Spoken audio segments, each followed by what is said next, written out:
4:27 on the morning of December 22nd, 1962. Bill Henderson stepped onto the platform at Coley Junction in Gloucestershire and felt something he'd never experienced in 31 years of railway service. The air burned his lungs, minus 18 degrees Celsius. His breath froze before it left his mouth. Standard procedure said wait for the mail train, check the manifest, wave it through. Henderson had other plans. In the next 10 weeks, Britain would endure its coldest winter in 222 years. Snowdrifts would reach 6 metres deep. The sea would freeze solid for miles along the Kent coast. Railways would battle continuous blizzards, with temperatures plunging to minus 22.2 degrees Celsius. At Coley Junction, a mail train would freeze completely solid, and crews would light fires underneath the engine just to make it move again. This is the story of how Britain's railway workers fought a war against winter itself, and how machines built for efficiency became weapons of survival. December 1962. Britain wasn't ready. The country had endured harsh winters before. 1947 had been brutal. 1951 brought heavy snow, but nothing in living memory compared to what was coming. The North Atlantic Oscillation had shifted. Arctic air was pushing south. Meteorologists at the Met Office watched barometric pressure readings with growing alarm. They didn't tell anyone. Bill Henderson was 53 years old. He'd worked through the winter of 47. He'd seen locomotives struggle in deep snow. He'd watched ice form on signal wires and snap them clean through, but he'd never seen this. The thermometer outside the signal box read minus 18. It was still dark. The mail train from Gloucester was 40 minutes late. Henderson walked to the edge of the platform, his boots crunched on ice that shouldn't exist yet. December 22nd. The winter solstice had been yesterday. Usually that meant the worst was over. Usually the days started getting longer and the temperature started climbing back toward bearable. Not this year. At 5:13, he heard it. The distant rhythm of a steam locomotive labouring through snow. The mail train. Henderson squinted into the darkness and saw the headlamp cutting through falling snow. The engine was moving slower than it should. Much slower. The locomotive rolled past him at barely 15 kilometres per hour. Ice covered every surface. The coupling rods were encased in frozen spray. The tender was buried under 1/2 metre of accumulated snow. The driver, Jack Morris, looked out from the cab with eyes that had stopped blinking properly in the cold. Henderson waved. Morris didn't wave back. He was too busy trying to keep his hands from freezing to the controls. The train ground to a halt 200 metres past the platform. It didn't move again for 18 hours. Henderson ran. His breath came in sharp gasps that burned his throat. He reached the locomotive and climbed the ladder to the cab. Morris was there with his fireman, Arthur Davies. Both men were moving in slow motion, their bodies fighting hypothermia. "Brakes," Morris said, his voice cracked. "Frozen." Henderson looked at the pressure gauge. 0. The brake system used compressed air. That air had water vapour in it. Water vapour froze at minus 18 degrees. Once it froze, the brakes locked solid. The train wasn't going anywhere. "Steam," Henderson said. "Direct to the brake lines." Morris shook his head. "Procedure says procedure doesn't account for minus 18. They rigged it in 20 minutes. A makeshift pipe from the steam dome to the air brake system. It was dangerous. Steam pressure that high could rupture the lines, but it was the only option. Davies opened the valve. Steam screamed through frozen metal. Ice cracked. Water hissed. The brake shoes released with a sound like gunfire. The train moved. 60 kilometres away in Edinburgh, the Scottish region was preparing for war. Donald Campbell ran the Snowplow operations out of Waverley Station. 47 years old, built like his machines, compact, powerful, efficient. He'd fought winter before. He'd sent heavy-duty ploughs through the Highlands in conditions that would kill a man in minutes. He knew snow, he knew ice, he knew what machines could do and what they couldn't. On December 22nd, he looked at the weather reports and made a decision that would save hundreds of lives. "Fire up every steam locomotive we have," he told his yard supervisor. "Everything, even the museum pieces." The supervisor stared at him. "Sir, we've transitioned to diesel. The steam engines are... Fire them up." Campbell understood something the railway modernisation programme hadn't anticipated. Diesel engines were efficient, they were powerful, they were clean, They were also useless at -20 degrees. Diesel fuel gels at -15 degrees Celsius. The wax in the fuel crystallises, fuel lines clog, engines seize. Every diesel locomotive the British Railways owned became a 500-ton paperweight when the temperature dropped below -15. Steam engines didn't care about temperature. Water boiled, steam expanded, pistons moved. Simple physics that worked just as well at -20 as it did at +20. The older the technology, the more reliable it became. By December 23rd, Campbell had 41 steam locomotives running 24 hours a day, not for transport, for heat. The engines sat in sidings with their fireboxes roaring, generating steam that kept point switches from freezing and signal cables from snapping. Railway workers huddled in the cabs between shifts, thawing their hands on boiler plates. The diesel units sat silent in the yards, useless monuments to modern efficiency. December 25th, Christmas Day. Britain woke to a white landscape that would stay white until March. In Kent, the sea froze. Not the rivers, not the harbours, the actual sea. The English Channel developed ice sheets that extended 6 kilometres from shore. Fishermen in Whitstable walked out onto the frozen water and drilled holes through ice 30 centimetres thick. The Dover-Calais ferries stopped running. For the first time since the war, Britain was completely cut off from the continent. Thomas Reed lived in Margate. He ran a small boat repair shop on the coast. On Christmas morning, he walked down to the harbour to check his boats and found something impossible. The tide was frozen mid-motion. Ice had locked the water in place while it was still moving, creating waves frozen solid, cresting towards shore in perfect stillness. Reed was 61 years old. He'd lived on the Kent coast his entire life. He'd seen rough winters. He'd seen storms that tore boats from their moorings and threw them onto the beach. He'd never seen the sea stop moving. He walked out onto the ice, carefully, testing each step. The surface held his weight without creaking. He walked 10 metres, 20, 50. The harbour disappeared behind him. He was standing on the English Channel on ice thick enough to support his weight, looking back at England from a position that should have been 5 metres underwater. Reed turned around and walked back to shore. He didn't tell anyone what he'd seen. They wouldn't believe him. December 27th. The snow started. Not the light dustings Britain was used to. Not the occasional storm that paralysed London for a day and melted by noon. This was Arctic snowfall. Continuous. Relentless. Hour after hour. Day after day. Snow fell at rates of 5 centimetres per hour. It didn't stop for 70 consecutive days. In Yorkshire, drifts reached 6 metres deep. Roads disappeared. Villages became islands. Railway lines vanished under white hills that shifted and grew with each new storm. The Pennines became impassable. The A1 highway closed on December 28th and didn't reopen until March 15th. Bill Henderson at Coley Junction watched the snow pile up and knew they had a problem. The main line ran through a cutting just north of the station. Cuttings collected snow. The walls on either side funneled wind and created drifts that could bury a locomotive in minutes. On December 29th, they sent a plough through, a standard wedge plough pushed by 2 locomotives. The engineer radioed back from half a kilometre into the cutting. "Snow's at cab height, we're not getting through." Henderson walked to the cutting and looked at the wall of white blocking the line, 6 metres high, packed solid by wind. A drift this size would take days to clear with conventional methods. They didn't have days. The mail had to go through. The milk had to go through. The coal had to go through. Towns up the line depended on rail transport for everything. Food, fuel, medicine. If the railway stopped, people died. "Get the rotary," Henderson said. The rotary snowplow was a monster, built in 1924, 8 metres long, powered by its own steam engine, a massive spiral blade on the front that could chew through snow and throw it 40 metres to the side. British Railways had 12 of them scattered across the country. Most hadn't been used in 10 years. The one at Coley Junction hadn't run since 1953. Henderson's crew spent 6 hours getting it operational, clearing ice from the blade mechanism, firing up the boiler, testing the drive system.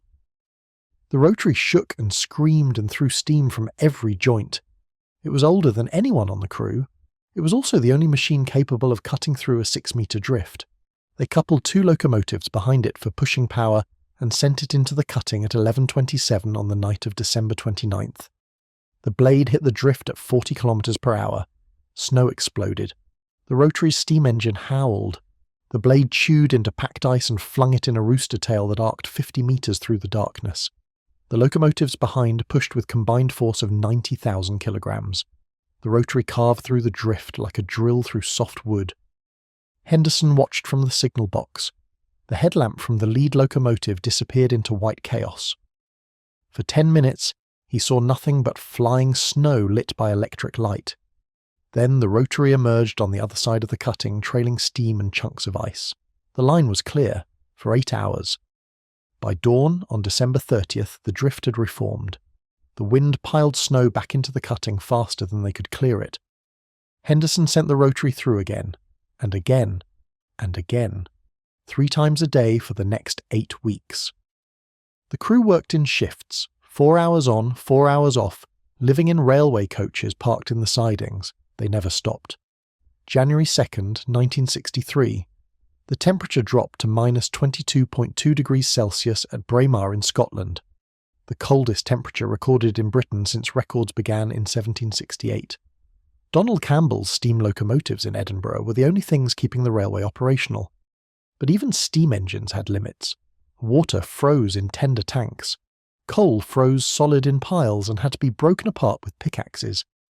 Railway workers developed frostbite within minutes of stepping outside. The Scottish region was running on reserves that wouldn't last much longer. Campbell made another decision. "Every locomotive stays fired," he ordered. 24 hours a day, no exceptions. His supervisors argued. Fuel was running short. Coal deliveries were delayed because of snow. Keeping locomotives fired constantly would burn through reserves in weeks instead of months. Campbell didn't care. He'd done the math. An extinguished locomotive took 4 hours to restart in normal conditions. In minus 22 degrees, it could take 12 hours, maybe longer. If a boiler went cold, the water inside would freeze and crack the pipes. A cracked boiler meant a dead locomotive. They couldn't afford to lose a single engine, so they burned coal constantly. Fireboxes glowed red through January nights. Railway yards lit up with thermal glow from dozens of active locomotives. Workers fed coal into fireboxes in shifts, keeping the fires alive, keeping the steam pressure up, keeping the machines ready to move at a moment's notice. The fuel reserves dropped faster than anticipated. By January 15th, the Scottish region had 18 days of coal remaining at current consumption rates. Campbell sent telegrams south, emergency fuel shipments, priority routing. The coal had to come from Yorkshire, through snow that had already buried most of the main line. Bill Henderson got the telegram at Coley Junction on January 16th. Coal train, emergency priority. Destination Edinburgh, route via the West Coast Main Line. Henderson looked at the drift reports. The line north was barely passable. The rotary had cleared it twice yesterday. Fresh snow had fallen overnight. They'd need to send the rotary through again before the coal train could pass. He authorised the operation at 04:30 on January 17th. The rotary went into the cutting at 05:15, 2 locomotives pushing, blades spinning at full speed. The crew had done this run 53 times in the past 19 days. They knew every curve of the track. They knew where the drifts formed and where the wind hit hardest. At 05:42, the lead locomotive hit a patch of ice hidden under fresh snow. The driving wheels lost traction. The rotary blade caught on packed drift. The entire assembly slewed sideways. The locomotives kept pushing. Metal screamed. The rotary derailed. The blade gouged into the cutting wall and ripped itself apart. Steam exploded from ruptured pipes. One locomotive stayed on the track. The other followed the rotary off the rails and tipped onto its side. The driver, Peter Walsh, jumped clear. His fireman, Colin Wright, wasn't fast enough. The locomotive crushed him against the cutting wall. Wright was 24 years old. He'd worked for the railway for 3 years. He'd survived every shift in conditions that should have killed him a dozen times over. He died because ice made a locomotive slip half a metre to the left, at exactly the wrong moment. Henderson stood in the signal box and listened to the radio reports. Rotary destroyed. 1 locomotive derailed, 1 dead. The line blocked. The coal train stopped 40 kilometres south. Edinburgh needed that coal in 18 days. The route north was impassable. The alternative routes were worse. Henderson looked at the map and did calculations in his head that didn't work. Then he made a call he'd never made before. Get the army. The army arrived on January 19th. 3 companies of Royal Engineers with heavy equipment, bulldozers, excavators, portable generators, military discipline applied to snow clearance. The commanding officer, Major Robert Thompson, met Henderson at the site of the derailment and assessed the situation with the cold efficiency of someone trained to solve impossible problems. 24 hours, Thompson said. We'll have the track clear. Henderson nodded. The coal train? Goes through in 36. They worked in shifts. Military efficiency. The derailed locomotive was too heavy to lift with available equipment, so they cut it apart with torches and hauled it away in pieces. The rotary was beyond repair. They pushed it off the track and buried it in the drift. Engineers laid temporary track over the damaged section and reinforced it with timber supports. 26 hours after they arrived, the line was operational. The coal train went through on January 21st. 47 wagons, 1,900 tons of coal, pushed by 3 steam locomotives running at maximum capacity. It reached Edinburgh on January 23rd with fuel reserves to spare. Donald Campbell watched the train arrive at Waverley Station and allowed himself something he hadn't permitted in weeks, a moment of relief. The coal bought them time, not much, but enough. The winter continued. February 1963 was colder than January. The snow didn't stop. Britain had now endured 43 consecutive days without a frost-free night. The Thames froze in places for the first time since 1814. Ice formed on the coast from Norfolk to Sussex. The entire country was locked in cold that wouldn't break. Railway operations became a matter of survival. Not economic survival, actual survival. Villages cut off by snow depended entirely on rail transport. If the train stopped running, people would starve or freeze to death in their homes. The crews knew this. They worked through exhaustion and frostbite and mechanical failures that should have shut down operations completely. They kept the trains moving because stopping wasn't an option. At Coley Junction, Bill Henderson hadn't had a full night's sleep in 7 weeks. He lived in the signal box. He ate meals brought by relief crews. He managed operations through radio contact with drivers and signalmen stretched along 70 kilometres of track. His responsibility covered one small section of one railway line, but his decisions affected thousands of people who would never know his name. On February 12th, a passenger train carrying medical supplies to a hospital in Gloucester lost steam pressure in the middle of the cutting. The locomotive couldn't maintain heat. Ice was forming on the boiler. The driver radioed Henderson. We're dead in the water, temperatures dropping. We've got about 30 minutes before the pipes freeze. Henderson looked at his duty board. No relief locomotives available. The nearest operational engine was 40 kilometres away and wouldn't arrive in time. The medical supplies were critical. People were dying in Gloucester because they couldn't get treatment. Can you make steam? Henderson asked. Not enough to move. Can you make enough to stay warm? Silence on the radio. Then, maybe, for a while. Do it. I'm sending help. Henderson called the army. Major Thompson was still in the area with engineering units. He had access to equipment the railway didn't, including helicopters. These are January numbers. They happened in November. The railway system survived, but the cost was substantial. Estimated economic impact exceeded £2 million, equivalent to roughly £70 million today.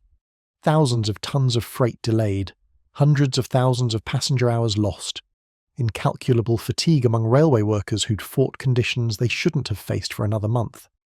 The administrative response was immediate and comprehensive. British Railways revised its winterization schedules in December 1952. Snow clearing equipment would now be prepared for deployment by November 1st, regardless of weather forecasts. Point heater installation would begin in early November. Diesel locomotive cold weather modifications would be implemented by mid-October. Emergency stockpiles of Arctic-grade fuel and anti-freeze would be maintained year-round. The revisions recognised a simple reality. Weather doesn't follow the calendar. Preparing for winter only in winter meant you were already too late if winter arrived early. November 1952 taught British Railways that lesson at tremendous cost. The policy changes extended beyond equipment and schedules. British Railways established new weather monitoring partnerships with the Meteorological Office, railway-specific forecasts, extended range predictions, early warning systems for unusual weather patterns. They created regional emergency response teams with authority to override standard procedures when conditions warranted. James Stirling's decision to deploy rotary ploughs early had been controversial in early November. By late November, it was recognised as the correct call. The new system formalised that kind of judgment authority. Training programs incorporated cold weather scenarios. Diesel engineers learned Arctic operating procedures. Track crews practiced emergency point heating techniques. Station masters received protocols for managing stranded passengers during extended delays. None of this had existed before November 1952. It all existed after. Arthur Mackenzie retired from locomotive service in 1958. He'd survived the winters of 47 and 48. He'd driven through the brutal cold of 53 and the floods of 54, but he'd always maintained